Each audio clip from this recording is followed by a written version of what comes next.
അസ്സലാമു ഇന്ന് ഞാൻ ഷെയർ ചെയ്യുന്നത് ഒരു കേക്കിൻ്റെ റെസിപ്പിയാണ്. Carrot cake. ക്യാരറ്റ് ഉപയോഗിച്ച് ഉണ്ടാക്കിയെടുത്തൊരു കേക്കാണ്. നല്ല ടേസ്റ്റി ആയിട്ടുള്ളൊരു കേക്കാണ്. അപ്പോൾ എല്ലാവരും ഒന്ന് ട്രൈ ചെയ്യാം. ഞാൻ വീഡിയോയിലോട്ട് പോവാം. അപ്പോൾ ഫസ്റ്റ് പ്രോസസ്സ് എന്ന് വെച്ചാൽ കേക്ക് ടീൻ ക്രീസ് ചെയ്യണം. അപ്പോൾ ഞാനത് നന്നായി ക്രീസ് ചെയ്തതുകൊണ്ട് കുറച്ച് മൈദ ഇട്ടൊന്ന് ഡസ്റ്റ് ചെയ്ത് വെച്ചതാണ് കേക്ക് ടീന്. അത് മാറ്റി വയ്ക്കുക. ഞാൻ ഈ കേക്ക് ഉണ്ടാക്കുന്നത് ഈ 2 ക്യാരറ്റ് ഉപയോഗിച്ചിട്ടാണ്. ഇതൊരു ഏകദേശം 120 ഗ്രാം വരെ വെയിറ്റ് വരും ഇത്. അപ്പോൾ ഈ 2 ക്യാരറ്റ് നന്നായി കഴുകി ഇങ്ങനെ തൊടിയൊക്കെ കളഞ്ഞ് വെച്ചതാണ്. അപ്പോൾ മിക്സീൻ്റെ ഒരു ജാർ എടുക്കുക. ഇതിലോട്ട് ഈ ക്യാരറ്റ് നമുക്കൊന്ന് കട്ട് ചെയ്തിടണം.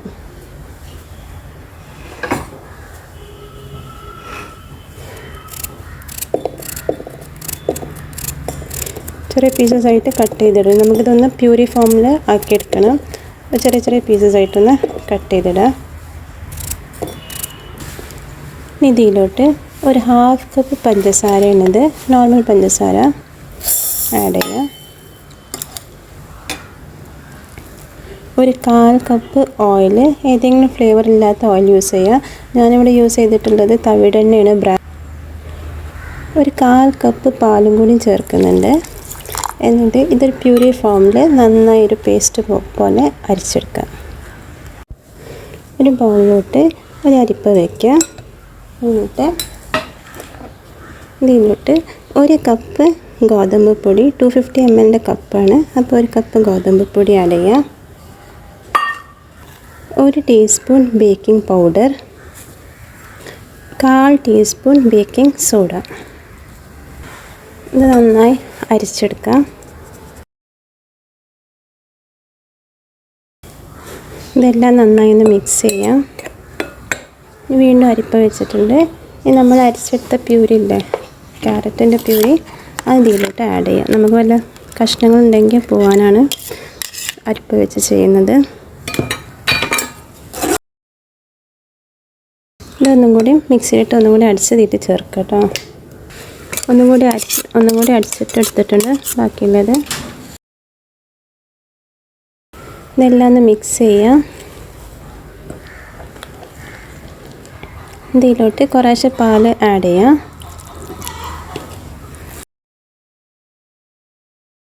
ഒരു 1/2 ടീസ്പൂണോളം വാനില എസൻസ് ആഡ് ചെയ്യുന്നുണ്ട്. 1 ടീസ്പൂൺ വിനേഗർ. ഇതെല്ലാം നന്നായി ഒന്ന് മിക്സ് ചെയ്യാം.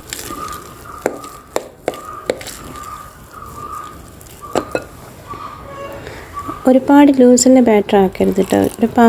കുറച്ചൊരു ടൈറ്റായിട്ടുള്ള ബാറ്റർ തന്നെ വേണം ഇതിൽ. ഒരുപാട് ലൂസായാലും നമ്മൾ കേക്ക് നന്നായി സ്റ്റിക്ക് ചെയ്യും.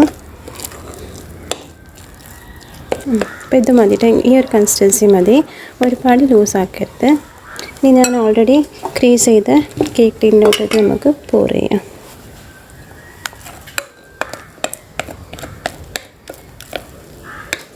ഒരു സ്പൂൺ ഉപയോഗിച്ച് ഇതൊന്ന് എല്ലാ ഭാഗത്തേക്കും ഒന്ന് സ്പ്രെഡ് ചെയ്യാം. ഇതൊന്ന് ടാപ്പ് ചെയ്യുക. എക്സസ് ആയിട്ടുള്ള എയർ ബബിൾസ് ഒക്കെ പോകാനാണ്. ടാപ്പ് ചെയ്യുക. ഇതിൻ്റെ മേൽക്കൂടി കുറച്ച് ഡ്രൈ ഫ്രൂട്ട്സ് ഒന്ന് സ്പ്രെഡ് ചെയ്യുക. ഇനി ഇത് അവനിൽ ബേക്ക് ചെയ്യുകയാണെങ്കിൽ 180 ഡിഗ്രിയിൽ പ്രീ ഹീറ്റ് ചെയ്യുക. എന്നിട്ട് ഒരു 20-25 മിനിറ്റോളം ഒന്ന് ബേക്ക് ചെയ്യുക. 20 മിനിറ്റ് ആകുമ്പോൾ ഒന്ന് ചെക്ക് ചെയ്തോളൂ. ഞാനിതിപ്പോൾ പാനിലാണ് ബേക്ക് ചെയ്യുന്നത്. അപ്പോൾ ഇതെങ്ങനെ കാണിച്ചു തരാം. ഗ്യാസിലൊരു പാൻ വെച്ചിട്ടുണ്ടായിരുന്നു. 5 മിനിറ്റോളമായി പ്രീ ഹീറ്റ് ചെയ്യാൻ വെച്ചിട്ട് നന്നായി ചൂടായിട്ടുണ്ട്. ഇനി തീ നന്നായി സിമ്മിൽ ആക്കിയിട്ട് വേണം മോൾഡ് ഇറക്കി വയ്ക്കാൻ. എന്നിട്ട് ഒരു ലിഡ് ഇട്ടിട്ട് ഒരു 30-35 മിനിറ്റ് ആകുമ്പോൾ ഒന്ന് ചെക്ക് ചെയ്യാം. അപ്പോൾ ഇത് ബേക്ക് ആയിട്ടുണ്ട്. ഇതാ നല്ല ക്ലീനായി കിട്ടിയിട്ടുണ്ട്. ഇതൊന്ന് തണുക്കട്ടെ, എന്നിട്ട് ഞാൻ കട്ട് ചെയ്ത് കാണിച്ചു തരാം. ഇതിപ്പോൾ തണുത്തിട്ടുണ്ട്. കത്തി വെച്ച് സൈഡൊക്കെ ഒന്ന് അടർത്തി കൊടുക്കുക. എന്നിട്ട്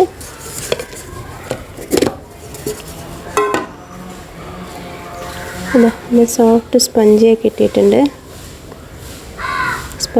സ്പഞ്ചിയൊക്കെ കിട്ടിയിട്ടുണ്ട്. ഒന്ന് കട്ട് ചെയ്ത് കാണിച്ചു തരാം.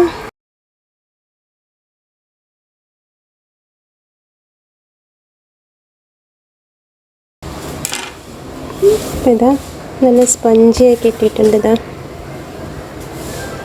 നല്ല സോഫ്റ്റ് സ്പഞ്ചായി കിട്ടിയിട്ടുണ്ട്. നല്ല ടേസ്റ്റി ആയിട്ടുള്ളൊരു കേക്കാണ്. കുറഞ്ഞ ഇൻഗ്രീഡിയൻസ് യൂസ് ചെയ്ത് ഉണ്ടാക്കിയെടുത്തൊരു കേക്കാണ്. എല്ലാവരും ഒന്ന് ട്രൈ ചെയ്യുക. എന്നിട്ട് ഫീഡ്ബാക്ക് കമൻറ്റിൽ അറിയിക്കുക. ഇഷ്ടമാവുകയാണെങ്കിൽ എൻ്റെ ചാനൽ ലൈക്ക് ചെയ്യുക, ഷെയർ ചെയ്യുക, സബ്സ്ക്രൈബ് ചെയ്യുക, കൂടെ ബെല്ലൈക്കണും ഒന്ന് അമർത്തുക. Thank you. Thanks for watching.